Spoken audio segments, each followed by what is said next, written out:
So, throughout this course, we have been looking at social contract theorists. And one thing that social contract theorists have in common is that they all argue from a base assumption that humans are in some sense free and in some sense equal.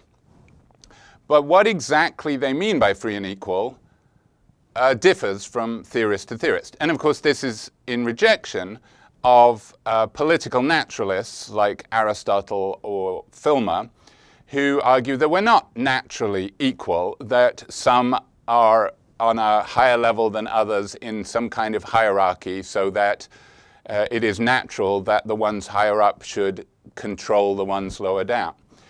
Social contract theorists reject that and are committed to freedom and equality. So we're going to end with a discussion by Elizabeth Anderson, who is at Ann Arbor. This article was published in Ethics in 1999, and it is one of the most cited articles of the 21st century. And it's a whopper of an article, as you'll know if you've tried to read it, where she discusses, or she argues for, her own theory of equality, which is democratic equality. And she argues against a theory of equality which she labeled luck egalitarianism, and now has come to be known as that. Nowadays, everybody calls it that, but she coined the term. Actually, probably more often in this article, she calls it equality of fortune. She sort of flips back and forth, but that equality of fortune didn't really catch on. Everybody calls it luck egalitarianism. Why is this the target of her critique? Well, because in academic political philosophy, this came to predominate. And the major theorists, most famously a guy called Ronald Dworkin, were arguing over basic details. They were sort of accepting that the basic structure was okay, but they were having disputes within them, such as we'll get to in a second, whether or not it should be equality of resources or equality of welfare, or equality of access to welfare, or stuff like that. Interestingly, both of these views of equality are influenced by Rawls. This one, Anderson argues, and I think convincingly, incorrectly. This is not the view that Rawls would endorse. This is much closer to what Rawls had in mind. So you can think of Anderson's view as sort of a development and clarification. There are a few alterations. There are a few areas where she would disagree with Rawls. For example, she argues that we don't need quite as much equality as his difference principle requires. But essentially, there are a lot of key ideas that are to be found in Rawls in her idea of democratic equality. And that's kind of unsurprising. Anderson did her PhD at Harvard, where Rawls was, in full flow at the time. Also at Harvard, it was a guy called Nozick, Robert Nozick. And one way to explain how luck egalitarianism kind of became so popular in academia is as a sort of response to the criticism that Nozick made of Rawls's theory of justice. So, Rawls publishes Theory of Justice, 1971. It's like a bombshell in the world of academia, and even seeps over into, the real world. It's interviewed in the New York Times and things like that. It's reviewed in the New York Times, not interviewed. That would be weird.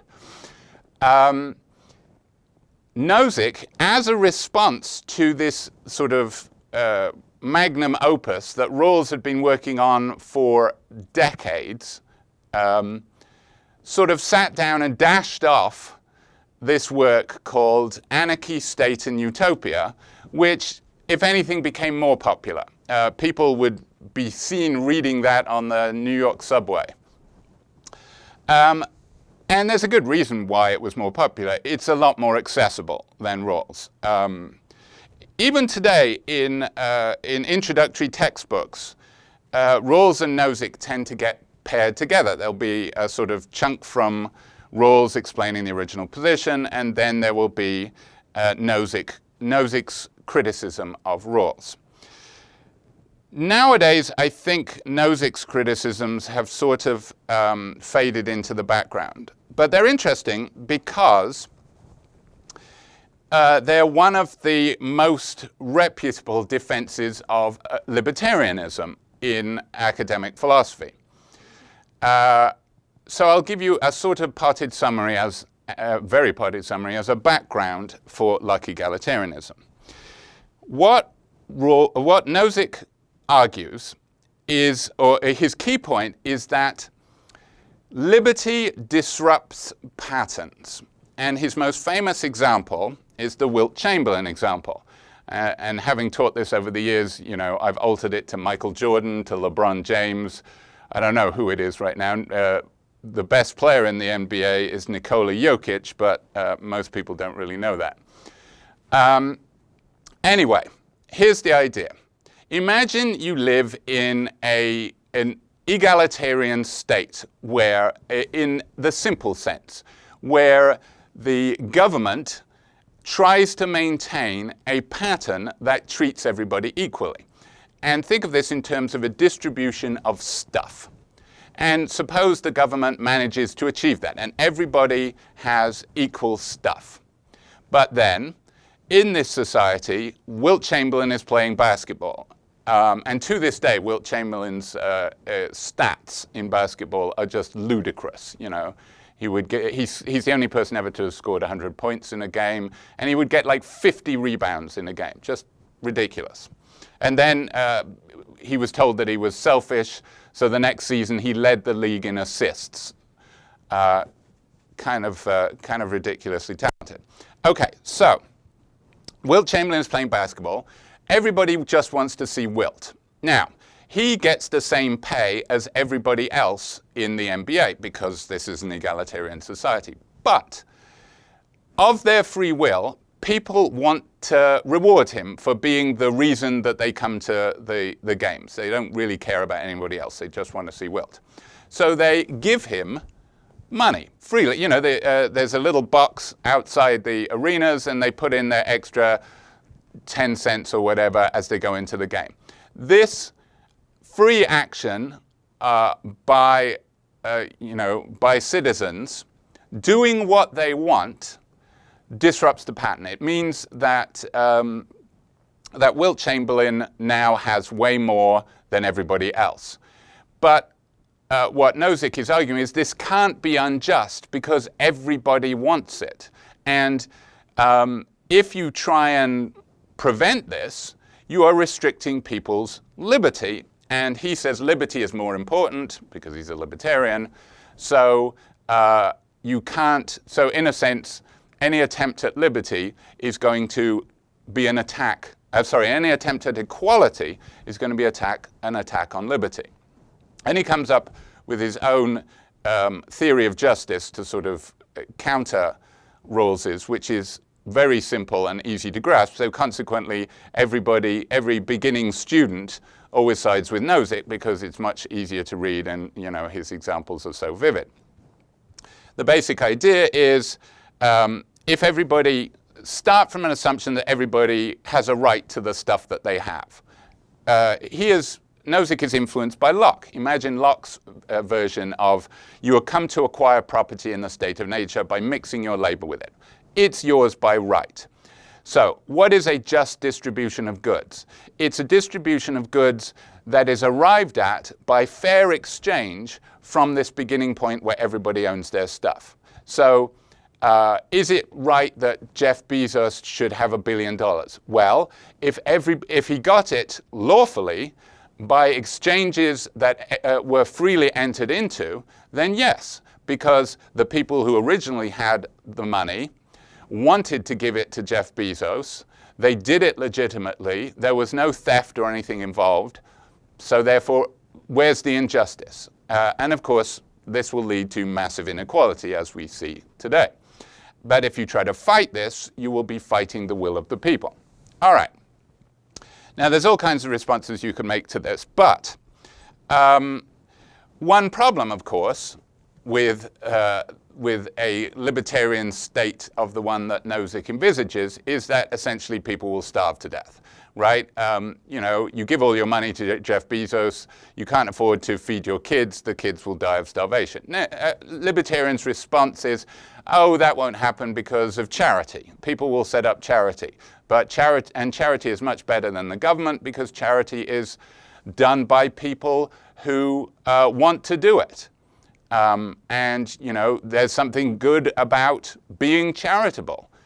So the people who get the charity benefit, and the people who are charitable, it's a way that they can exhibit their virtues. Pretty much bullshit. I mean,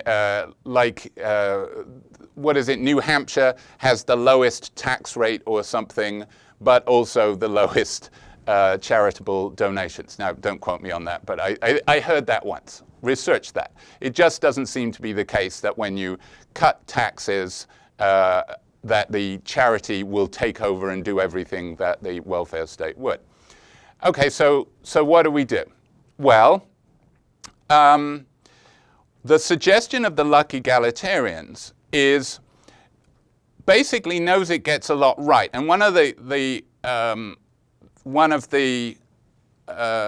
critiques of communism and Marxism is that a planned economy that we saw in the book Why Read Marx Today, is that planned economies are much less efficient than the market. There's something amazing about free markets in that they're great information exchanges of who wants what, and so even socialists have acknowledged that there are huge advantages to markets. It's just that markets also do a lot of terrible things. They lead to massive inequality. People buy stupid stuff instead of the stuff that they need. People can come out of the markets enormously disadvantaged, and other people enormously advantaged. So, what does luck egalitarian suggest? Well, as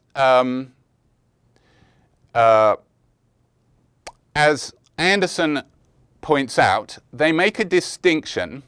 Well, here's the basic idea behind luck egalitarianism according to Anderson's version of it.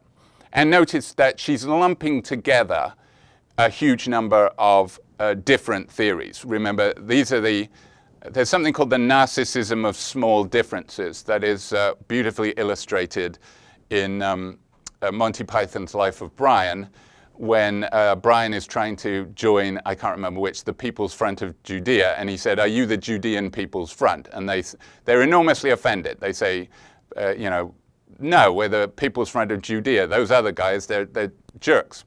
But of course, they're exactly the same. So it's when you're most similar that you hate each other the most. That's the narcissism of small differences. You regard people almost exactly the same as you as your biggest enemies rather than your real enemies. Okay, that's kind of happening in amongst the luck egalitarians in this article. And a lot of the article is mainly of interest to academic philosophers who are interested in the distinctions amongst people like Dworkin and Arneson. But we're going to gloss over that a bit. So what they all have in common, she says, is that we try to fix what's unjust or what leads to misery in libertarianism. So, people are compensated for their undeserved misfortunes, and they are compensated from others' undeserved good fortunes. So I've got a quote here from Unforgiven, one of my favorite quotes from that great Western, where, well, it's not quite a quote, I've changed it, but the quote is,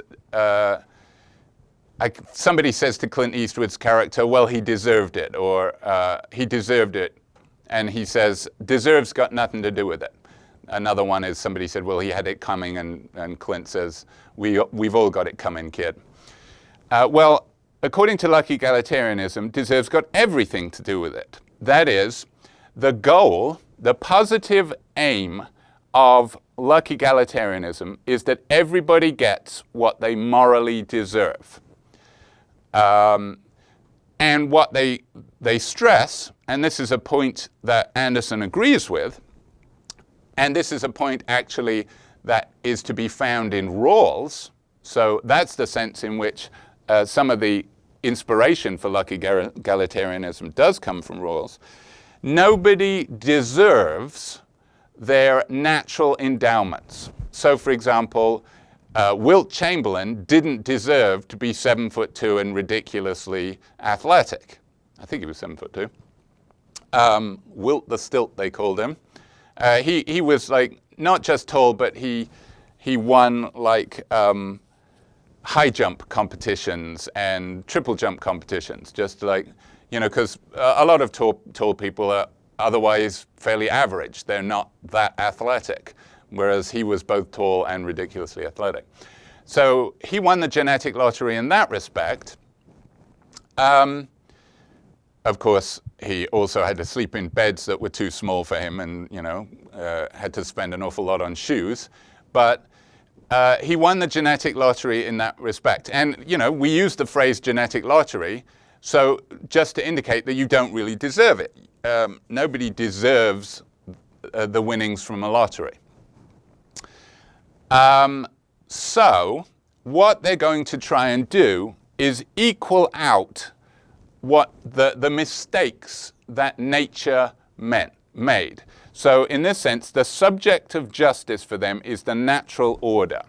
Nature has made things unjust and unfair by giving way too much to some people in the forms of health, intelligence, beauty, athleticism, whatever, and other people are ugly, stupid, and all other kind of pejoratives that you're not supposed to say. Nature did that, and we got to fix it, is the idea of lucky egalitarianism.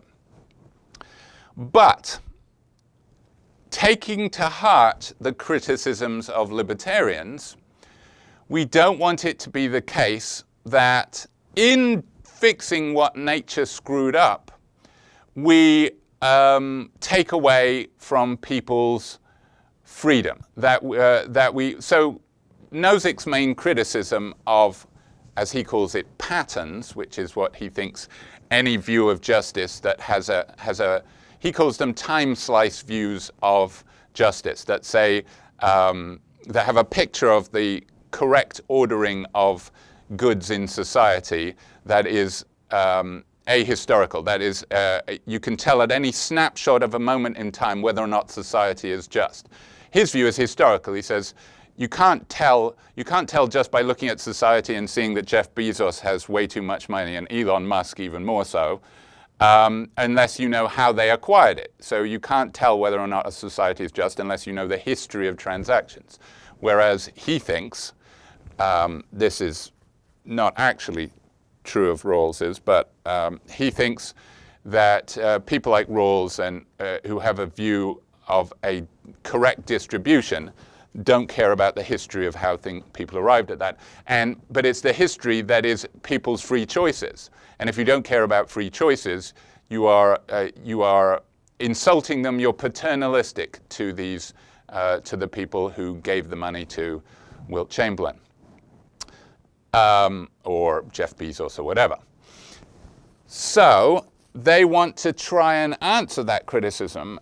So they make a distinction between two kinds of luck. There's option luck. Option luck is where you decide to make a gamble, knowing that it's a gamble, and you lose. That would be option bad luck. But there's also option good luck. So, for example, you're ahead of the curve, and you see that AI is going to be the next big thing. So you buy a lot of stock in NVIDIA, or however you say it, the chips that they use that are used for computers running artificial intelligence. That the stock just went through the roof. Suppose you do all your research, you see this coming, you buy stocks, you make a mint. That's good option luck, because you could have, it could have tanked and you could have lost the money that you invested, but you didn't. They say what you lose or what you get by option luck, that's fine. That should be settled by the market. That's not something that we as egalitarians should care about. So, luck egalitarianism can actually end up allowing a great deal of inequality because of the results of option luck, of bad option luck or good option luck. What luck egalitarianism is focused on is fixing, equalizing everybody's brute luck. So, for example, you've probably seen these images bouncing around the web of where they say they have a picture of people, there's a fence, and people are trying to look over the fence at the baseball game, and they're of different sizes, and one of them can look over the fence without a box to stand on, and then one of them needs a small box, and then another one needs a big box. And it says something like treating them equally means they either all get one big box, which two of them don't need, or they all get if you treat them equally, somebody's going to lose out. Whereas equity, which incidentally I've just heard is now a bad word. Equity is being removed from DEI as a response to attacks on DEI that are about to ramp up to absurd proportions. But anyway, equity is giving them the right-sized box so they all end up at the same level. So the tall person doesn't need any box to stand on, the middle-sized person needs a small box to bring their head up to level with the tall person, and the little person needs a big box. That's sort of the idea of equalizing brute luck, because it's not your fault what size you are, or it's not your fault that you're disabled. So there seems to be a very, as Anderson puts it, a very humanitarian impulse behind luck egalitarianism. We want to make sure, if life is a race, we want to make sure that everybody has the same chance of winning it. Now, it's still a race, so if somebody, uses their option luck to succeed, that's fine. There's nothing unjust about inequalities that result from option luck. But there is injustice in brute luck. So, whereas the results of option luck should be settled by the market, so in this sense, luck egalitarianism is a mishmash of capitalism. You get capitalism for your option luck, and you get socialism for your brute luck. So if you are handicapped, it is the job of the welfare state to make sure that you have access so that you can compete on equal terms with people who are not handicapped. That's the basic idea. And the view, as she says, the idea is that it's the best of both worlds, that it takes what's good about socialism, that it's caring, that it doesn't let people starve in the gutter. That's the problem with libertarianism. Libertarianism can lead to, we think that we have kind of free market capitalism today, and in America we're probably going to get a lot closer to it, but it's nothing compared with like 19th century was the heyday. Read Charles Dickens if you want a view of unfettered capitalism, and that's where you get children forced to work because there are no public schools. So what are you going to do with your children? They're going to starve, or you send them to work. You get children being chimney sweeps because they're ideal, they're small. That's true unfettered capitalism of the kind that libertarianism wants. And it leads to the misery described in Charles Dickens, particularly his novel Hard Times. Not a fun novel, that one. That's what lucky egalitarians want to avoid. They want to make sure that they want a social safety net. What is the point of it, though? So that everybody can compete equally. Everybody has an equal start. So in this sense, that's why Anderson calls it a starting gate theory. So we want to make sure that, on the start of life, everybody gets, it's not a case where you're running a race and somebody's starting on the 90-yard line, somebody's starting on the 80-yard line, somebody's starting on the 0. Everybody's starting essentially from the same place. So now the other thing about lucky egalitarianism, I've given them these labels. You can think of lucky egalitarianism as focused on distribution, as Nozick was in his attack on Rawls. So it's egalitarianism in the sense that we're making sure that everybody has equal. Now, of course, you don't necessarily end up with the equal stuff, but they have equal at the start. And it is focused on sort of bundles of goods. Now, one difference between the key difference amongst lucky egalitarians is in the question equality of what? So what are we trying to equalize in terms of the stuff that people have? And the equality of resources people, most famously Dworkin, Ronald Dworkin, there's also a Gerald Dworkin. Dworkin defends this view, which is that we want to equalize the bundles of goods that people get. Now, this doesn't just mean like a microwave and, shoes or whatever. It includes things like Rawls's primary goods. So access to means of power and stuff like that. It can be fairly abstract, but it's a bundle. And we want to make sure that everybody gets an equal bundle. Now, the trouble with that view is that sounds a lot like giving everybody the same size box. It means that people, some people won't be able to see over the fence. So the main criticism of giving people equal bundles of resources is what about the disabled who are less able to get stuff out of the resources than the non-disabled? It's like if you give somebody who has no use of their arms or legs a car, it's no use to them, whereas it's very useful to somebody who does. So the problem with the equality of resources is it seems unfair to the disabled. And in response, you can come up with equality of welfare. And equality of welfare, people say, why do we want these resources? To get happiness out of them, to get satisfaction. Okay, so that's what we should equalize. We should equalize what you end up with, the welfare that you end up with. So we want everybody to be as happy. Now that requires giving disabled people more, because they need more, like they need ramps, they need wheelchairs, which the other people don't.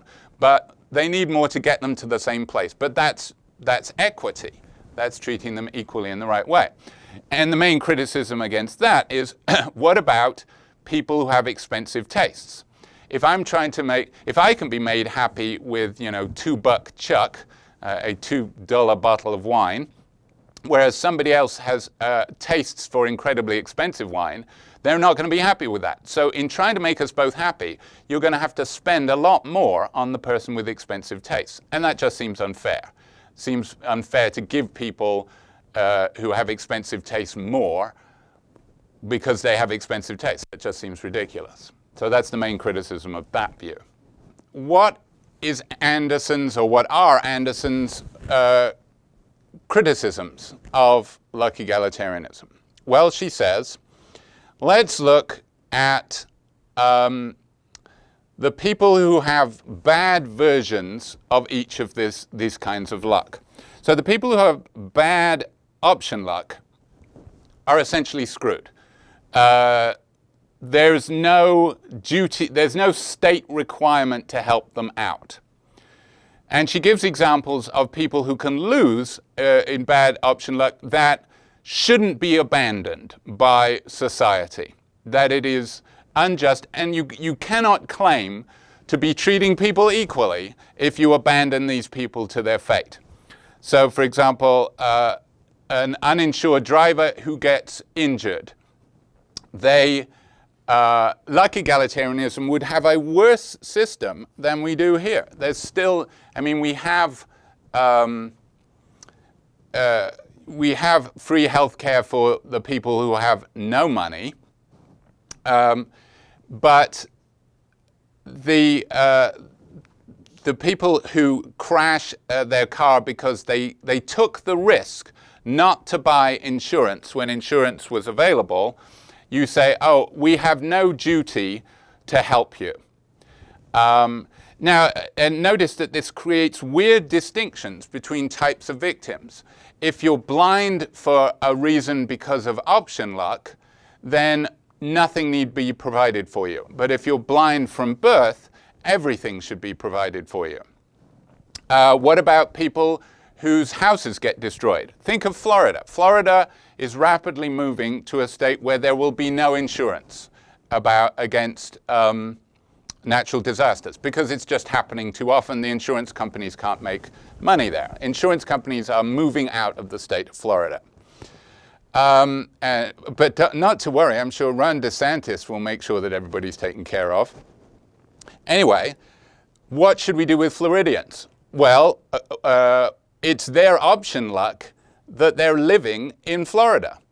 They should move somewhere else. And if they stay in Florida and their house gets flooded away or blown away in a hurricane or whatever, too bad. That was their choice. They get to receive, they get what they get.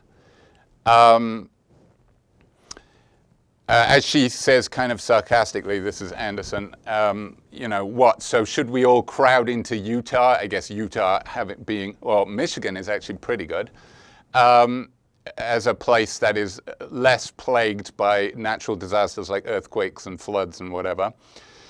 And most important of all, dependent caretakers. According to at least some versions of luck egalitarianism, if you choose to have children and stay home with them, that's your option. So therefore, there should be no support for that. You have the equivalent of an expensive taste, and we shouldn't coddle you. By the government shouldn't provide you with resources because you didn't have to do that. Now, so what if you say, well, wait a minute, some things are valuable pursuits, like raising children. So why can't we say that certain things are worth doing, and those are the things that the government should protect? You know, yes, you can. It is your choice to have children or to stay home and care for your relatives. You could just let them die.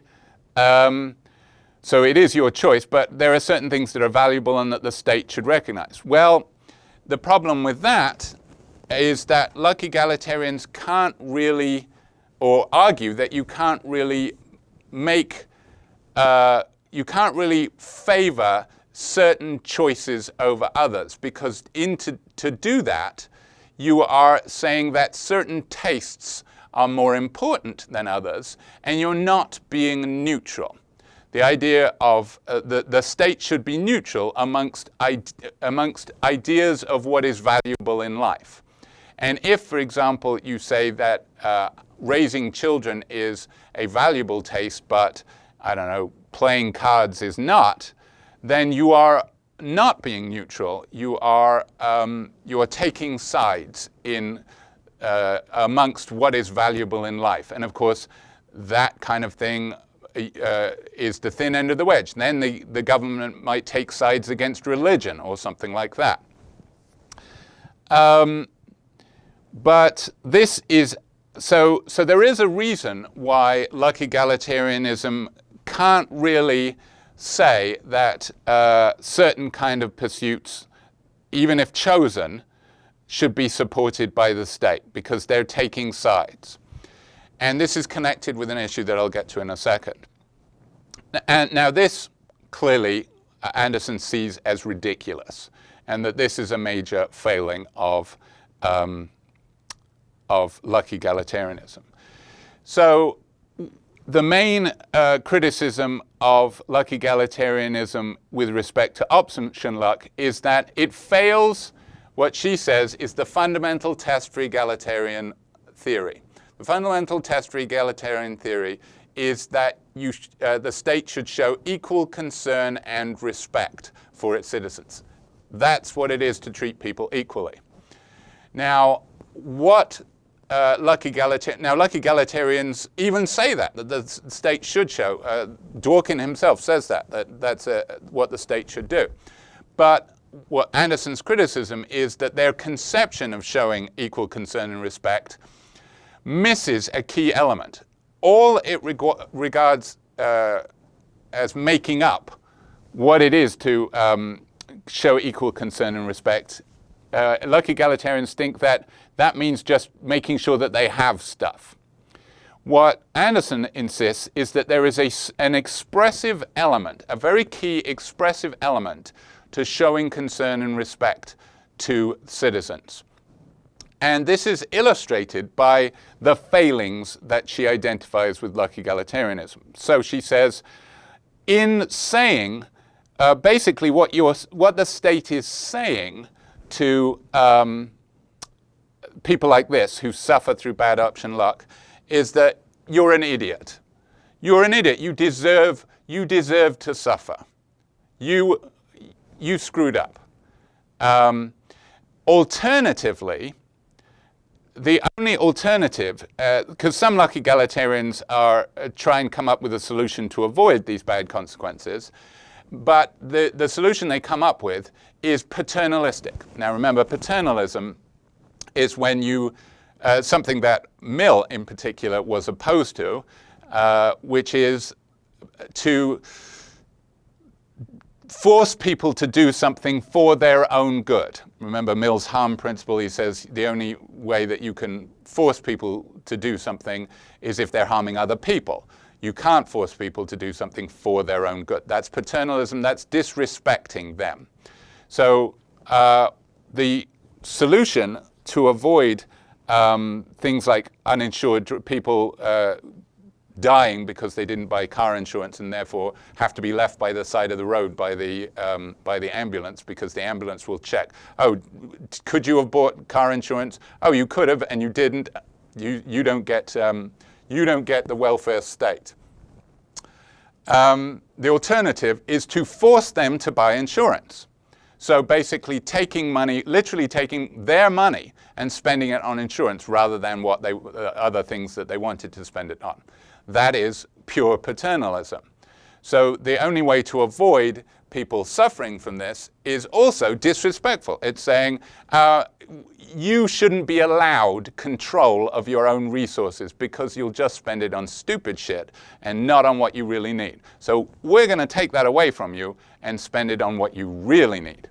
That's what the state is, the luck egalitarian state is saying to these people.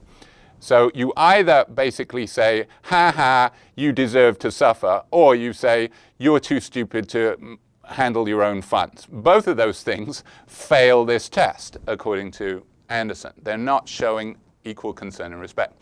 So those are the people who suffer from bad option luck, and really suffer because there's no one coming to help them. The government regards them as getting what they deserve.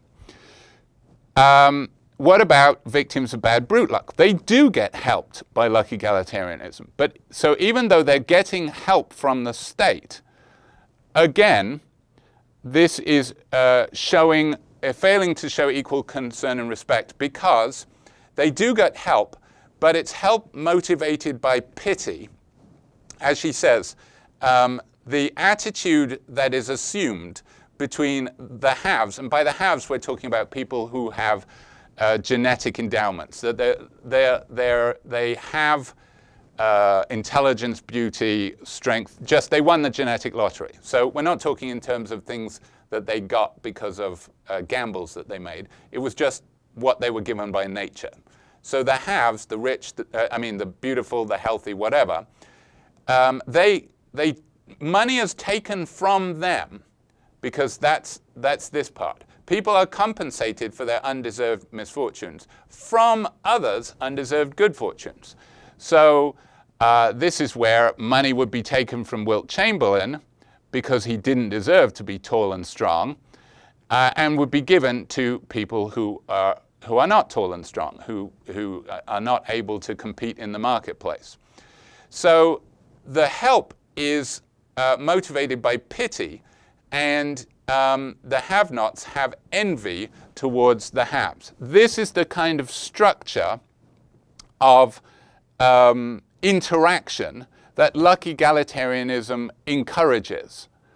And this is most clearly illustrated by the satirical letter from the State Equality Board. It's worth reading the language that Anderson uses. So, suppose you're a victim of bad brute luck. You were born disabled. You were born, say, with muscular dystrophy or something like that. But you get money from the government, for the socialist money. You get money to help you. You get a special car with mobility, enabling you to get around, that kind of stuff. But it comes with this letter. To the disabled, your defective native endowments or current disabilities, alas, make your life less worth living than the lives of normal people.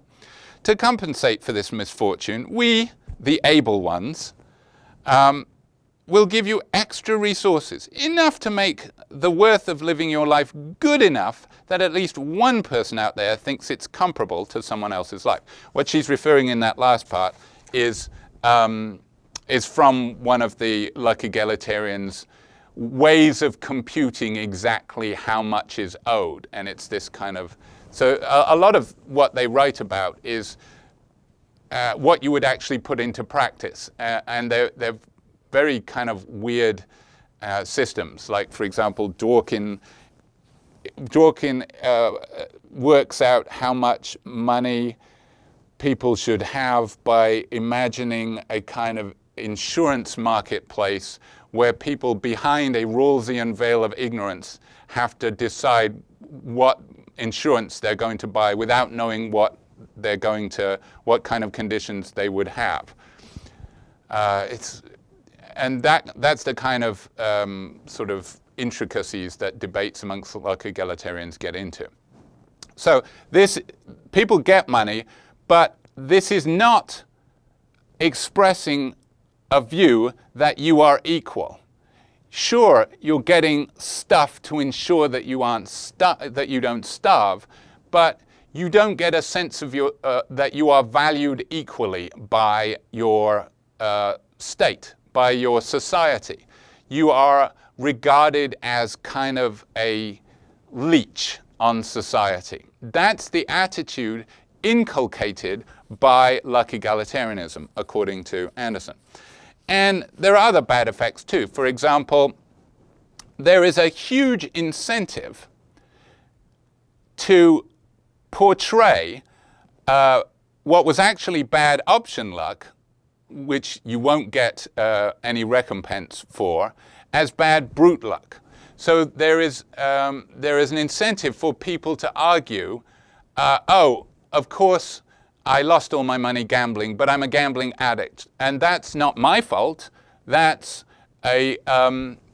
just my bad native endowment. Hey, if you had my brain, you'd have gambled away all your money too. So I deserve help from the state. All that money I gambled away, that was just a result of bad brute luck. So can I have it back, please? So there is a disincentive for you to portray your bad option luck as such. In fact, there's a huge incentive to portray it as bad brute luck. And this is a bad motivating factor. In making this criticism, Anderson is actually borrowing a kind of criticism from conservatives of the welfare state.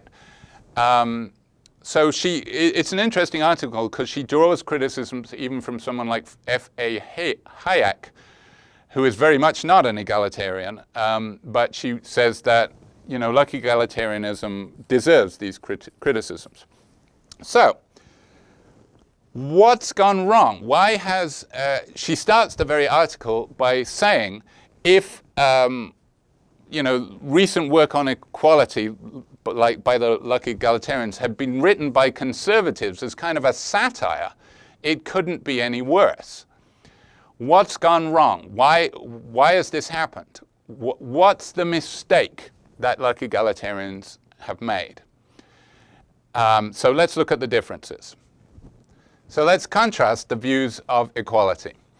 As we've already seen, the goal of luck egalitarianism is to eliminate the impact of brute luck, ensure that everybody gets, so this is the negative aim. In other words, the thing we want to fight against, brute luck. Positive aim, we want to make sure that everybody gets what they morally deserve.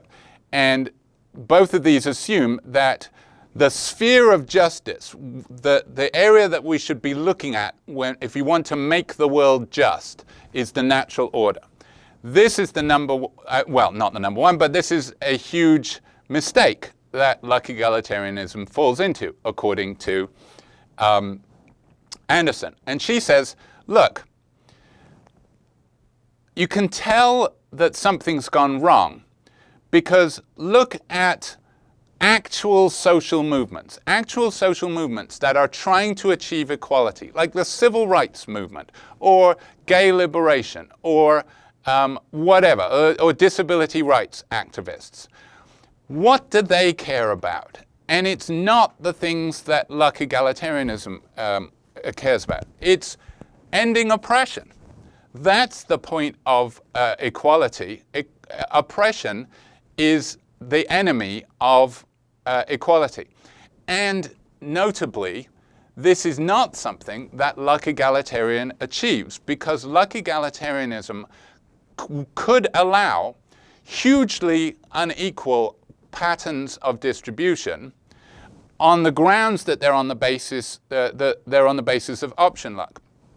There's a great article, I've forgotten where it's from, but it's called Oppression by Choice by Anne E. Cudd, who's a philosopher at Kansas, which gives a series of very compelling examples of how people can, in certain circumstances, her examples tend to be women, can make choices that are entirely rational given the circumstances that lead to oppression. For example, you know, because women can be pregnant, can get pregnant, she's going to have to take some time off work, so who gets to rear the children? Well, husband will have been in work while she wasn't, so his earnings will be higher, so it just makes more sense that he stay on in work and she stay home with the kids, and so on. It can lead to, and then of course he leaves her and she's left with the kids.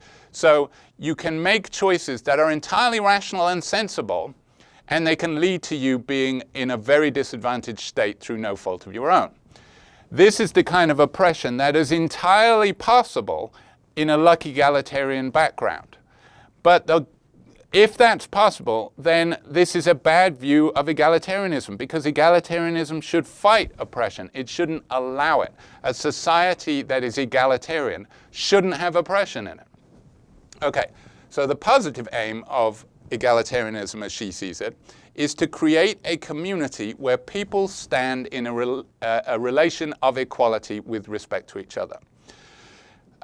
Here you can basically hear the Rawlsian language. This is something that Rawls stresses as well. That, and here's the kicker. The subject of justice is not the natural order. As she says, it's not unjust. Nature is not unjust. Nature is just nature. Nature makes some people some way, some people other. That's not a matter of justice. There's no plan behind it, unless unless you've got some kind of ingrained religious view and you think that God has intended certain people to be disabled. Well, A, that makes your God kind of a shit. But also, B, then why are you fighting that? You shouldn't fight God's plan. So it's kind of weird to think of the natural order as something that we should be just about. No, the subject of justice is what humans do in response to the natural order. The social world as a joint production of its citizens. Like, society is a giant cooperative venture. That is the image that she wants you to convey. And that is something that libertarians conveniently ignore. For example, I've heard it said that Jeff Bezos really thinks that he deserves everything he has because he worked hard and made the right choices. So he deserves to have more money than you could ever earn in 20 lifetimes, even if you were paid $100 an hour. Working as hard as you can, working, weekends, working 12 hours and just going to sleep and then going back to work. It would take you would never be able to get anywhere near to what he has.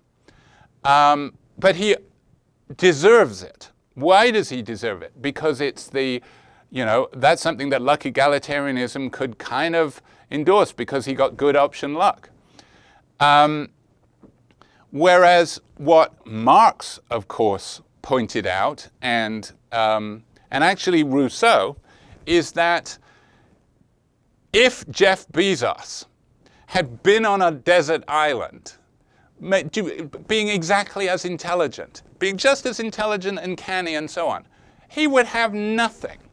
The only reason he is so fantastically wealthy is because he is in a context where all these other people are there doing huge works that he can benefit from. So why is it that he gets all the benefit when he's working no harder than just about everybody else? Oh, because he's lucky. But you don't deserve that. That is not treating people equally. Treating people equally is to ensure that the same amount of work gets you the same results. So the social world as a joint production of its citizens, what we do in response to the world that we live in, that's the subject of justice. That's what egalitarians should try to be making sure is equal. And giving equal concern and respect to the citizens has an expressive element. That is, so remember, we've seen that was a problem for luck egalitarians, that that it encourages contempt from some citizens to others, or pity, or it encourages this attitude of you're just a drain on my resources. The only reason I'm giving you stuff is because you envy me and I pity you. But you're not really part of society almost. You're just sort of an unfortunate barnacle on the hull of society. What Anderson stresses and conveys is that everybody is part of society. Everybody is part of society. Everybody is contributing.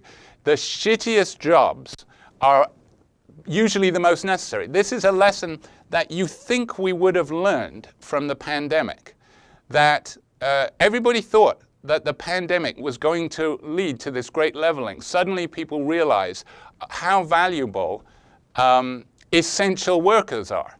They're called essential workers. These are the people that were required to go to work while other people were in lockdown.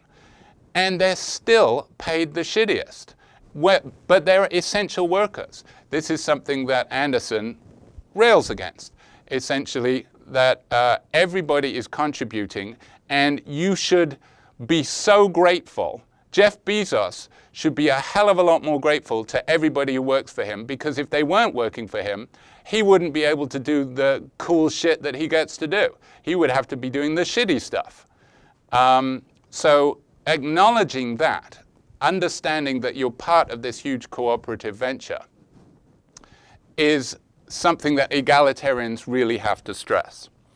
And it has to be the case that that you genuinely show equal concern and respect, that you genuinely regard other people as your equals. America's supposed to be like that. You know, you don't have kings. The president is just a guy. He's just some other guy. He's just a civil servant. But somehow that idea, particularly in authoritarian movements, that idea gets forgotten, and we regard certain people as, I don't know, gifted by God, and it is right that they should be in leadership positions. Something's gone wrong. So this theory is motivated by an academic dispute, mainly libertarian criticisms of previous egalitarian views. Anderson's theory is motivated by actual social movements. What are they trying to achieve? They're trying to end certain forms of oppression and ensure that people are able to stand in a relation of equality with each other. Now, here's where Anderson's theory can respond to the sort of libertarian critique in the right way. Libertarians tend to assume that egalitarians are trying to ensure that everybody has the same, even when they don't deserve the same, and taking some away from others. And that does seem to be still a criticism that you could level against luck egalitarians, even though they're the ones who've been trying to respond to the libertarian critique. Whereas the Democratic Equality group says, no, you've just misunderstood. We're not trying to make sure that everybody gets equal stuff. We're just trying to make sure that everybody stands in a relation of equality. So this is what I meant by have equal, are equal. Equality is a relationship between two people. Two people are equal if they regard each other as equal and they have equal influence on the social world. It doesn't require that they have the same bundle of stuff. And it doesn't even require that they have the same actual position of power. But what it does require is that so that they are in the social conditions, they have the social conditions of freedom. So what she insists is that in contrast with starting gate theories, citizens must have permanent access to goods of certain kinds. So this is a rejection of this view, that you must treat all goods on a par. So the problem with the way we treat bad option luck is that you can't, luck egalitarians resisted saying that there were certain things that were valuable ways of living. Because they said, if we do that, the state is no longer neutral. It's not, we're playing winners and losers between views of what is valuable in life. And the state can't do that. That's wrong to favor one kind of view of the world over another. And what Anderson is saying, that misunderstands neutrality. You're not saying that one view is more valuable than another when you make sure that dependent caretakers are paid a living wage, are paid by the state.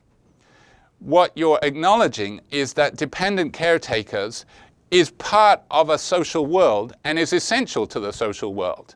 So we have to see that a well-ordered society will have dependent caretakers.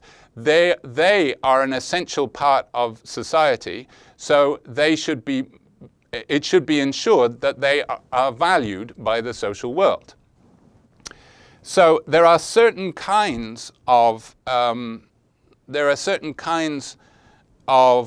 goods that that are more valuable than another. We can say that the state should pay so that you are able to move around. So, for example, she imagines a case where a mother loses both a son and a leg in a car accident. Clearly, she cares more about losing her son, but the state cannot help her with that.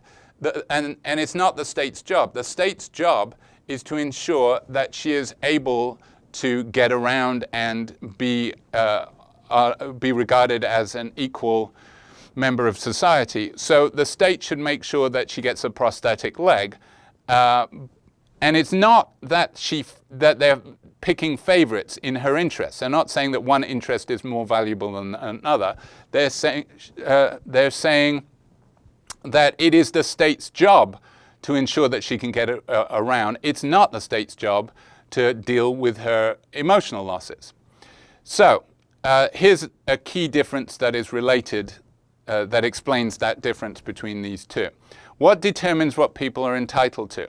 According to Luck egalitarianism, the bundle of goods, whether it's resources or welfare, that decides what you get,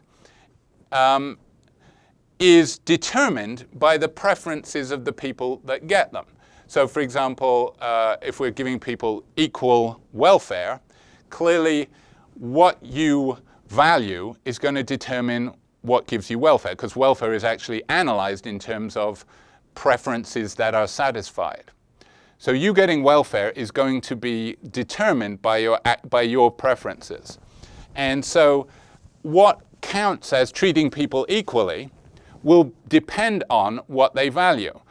Giving this person an equal amount to this person will depend on the preferences of this person and the preferences of this person, because that's what affects their welfare levels. So treating people equally requires knowing their subjective preferences. And that's why it seems wrong, say the Luck egalitarians, to say that some of their preferences are more important than others. You're in effect messing with the distribution. Whereas what Anderson says is that misunderstands what neutrality is. Neutrality is not about determining what people get by their subjective preferences. It's determining what people get from the rest of us. Everybody gets from the rest of us. Remember, the rest of us are part of this huge cooperative venture. So we're all contributing to a society that produces immense amount of things as a result of being a society where people interact, where people go into marketplaces, where people help education systems. We are all interacting in all these ways in society. And as a result, society produces all these amazing goods. How should the goods that are the product of a social world be arranged? Who should get what? Well, that is determined by what we owe to each other. And what we owe to each other, she says, is we can work this out from the social contract theory. And the social contract theory says what we owe each other in a democratic society is we owe it to each other to secure our liberty. Now, this is an idea that is most stressed by Rousseau On the Social Contract.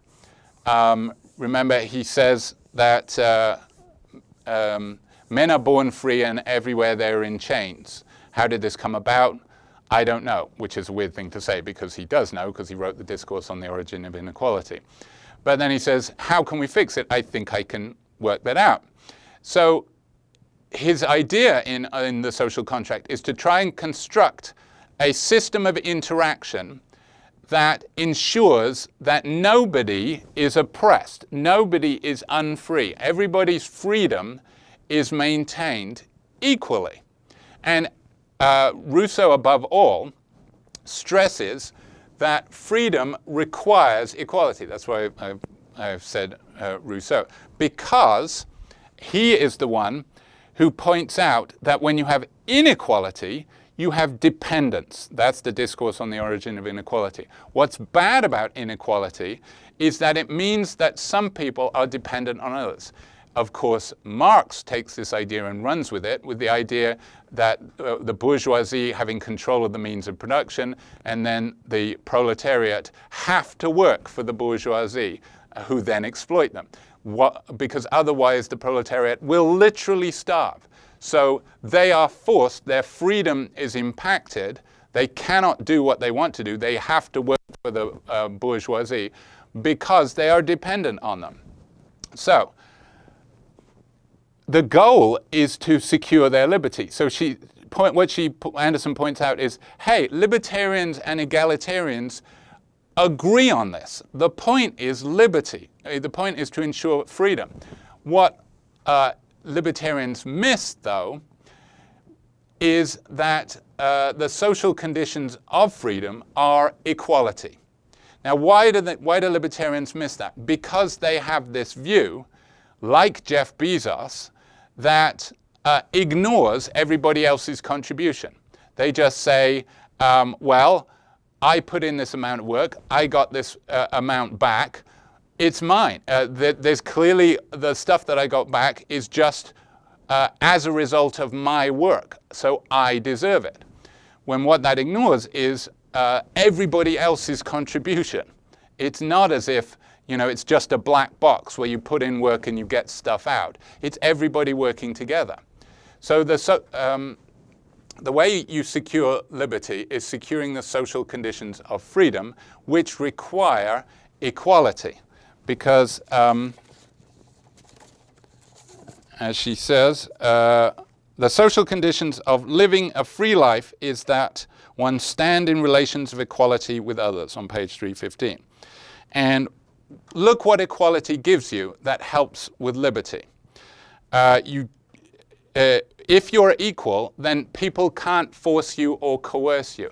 This is an important point in the discourse on the origin of inequality, where Rousseau points out that in the first stage of the state of nature, where we're all just independent roaming around, it's impossible for one person to enslave another because we can't control them, because there's nothing we've got that can control them. They're not dependent on us. They'll just wander off.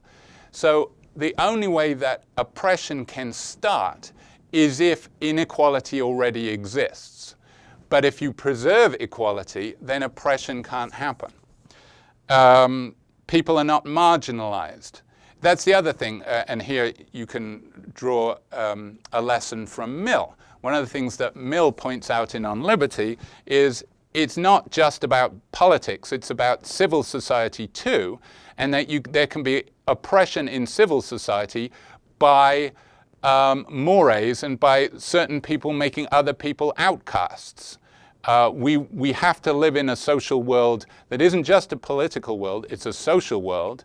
And if I am made into an outcast, I'm unfree. I can't operate. If you are marginalized in that way, nobody's going to interact with you. You're like the Dalits in India. You're the undesirables. The people won't work with you. So it has to be that you are also not marginalized in society.